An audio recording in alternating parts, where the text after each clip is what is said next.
Rebonjour YouTube, encore une vidéo autour des objets contenant naturellement ou volontairement de la radioactivité.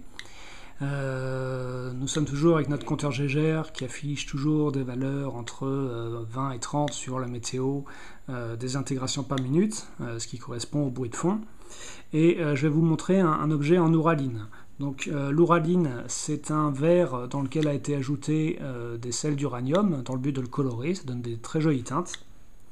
Cet objet, le voici. Il s'agit, le compteur Gégère s'emballe, il s'agit d'une carafe qui était dotée d'un pied également, que je ne montrerai pas ici.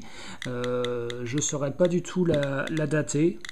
Il s'agit probablement de quelque chose du début du XXe siècle, enfin 19e peut-être. Mais je ne suis pas du tout expert en la matière et peu importe en fait. Donc l'uranium a été ajouté dans cette carafe pour lui donner cette teinte verte qui rend très jolie à la lumière naturelle, qui est un peu moins jolie peut-être en vidéo. Comme tout ce qui est à base d'uranium, on peut déjà déterminer si ça contient de l'uranium en utilisant la petite lampe à UV. Donc je la place dedans et ça devient très lumineux.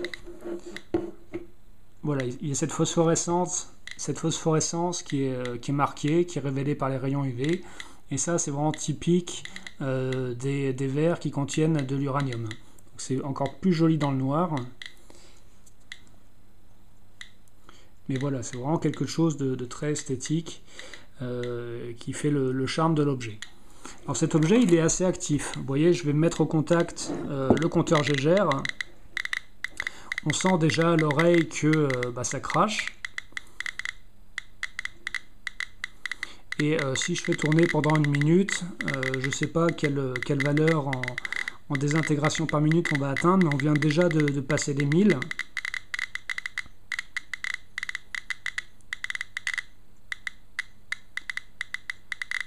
Voilà, on tourne autour des 1100, 1100, 1150 CPM, donc 1150 désintégrations par minute. Donc ces objets, ils sont absolument pas dangereux. Donc bien sûr, il serait stupide de les réduire en poudre et de vous faire des infusions avec. Mais avoir ça dans votre salon n'est absolument pas dangereux. Pourquoi ? Déjà l'uranium, il est prisonnier du verre, donc il ne va pas partir ailleurs, il ne va pas aller sur votre commode ou sur votre table de salon. Si vous versez un liquide dedans, l'uranium ne va pas partir dedans. C'est vraiment absolument pas dangereux, surtout que la radioactivité décroît grandement avec la distance. Vous voyez, j'ai éloigné le compteur Gégère de, on va dire, 30 cm. Et voilà, la radioactivité est quasiment à 30 cm, quasiment égale au bruit de fond. Donc on voit que ça baisse vraiment très très vite. Donc si vous avez des objets en ouraline, les mettez pas sous votre oreiller, ne les ingérez pas, mais voilà, ils ont tout à fait leur place dans un salon, n'importe où vous voulez le mettre pour décorer. D'ailleurs, il y a des publications scientifiques qui sont sorties sur l'innocuité des objets en ouraline, donc il n'y a pas du tout à s'en faire. Mais comme quoi, la radioactivité est vraiment partout. Autre objet que je peux vous présenter aujourd'hui, il s'agit encore d'un objet en verre. Si on passe la lumière UV, par contre, ici, on n'a absolument aucune réaction de phosphorescence. Donc, a priori, on n'a pas d'uranium. Mais pourtant, cet objet, je vais éteindre le compteur et le rallumer. Cet objet, malgré tout, est radioactif. Donc, la personne qui me l'a vendu, c'est un objet qui vient des États-Unis. Me dit que ça serait du thorium qui serait contenu.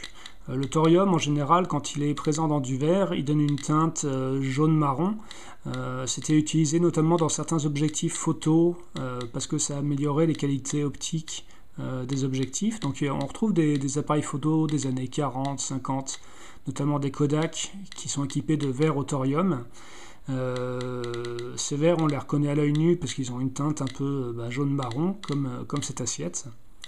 Et on voit qu'en effet que cet objet est très modérément radioactif. Donc on va attendre voir jusqu'où ça monte. Là on en est à 161 CPM.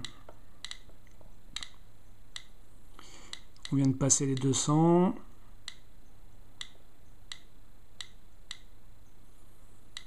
« 240. Bon, c'est pas une activité très puissante, mais bon, on est déjà à plus de 11-12 fois le bruit de fond. 332.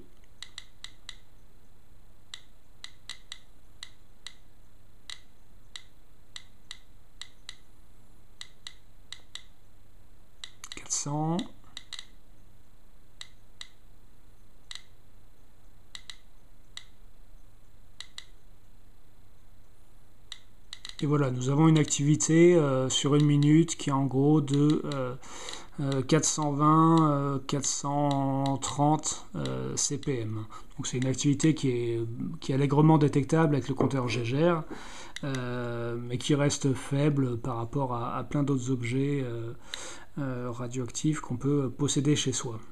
Voilà YouTube, c'était une présentation encore d'objets radioactifs. Si vous avez des questions, n'hésitez pas et à bientôt.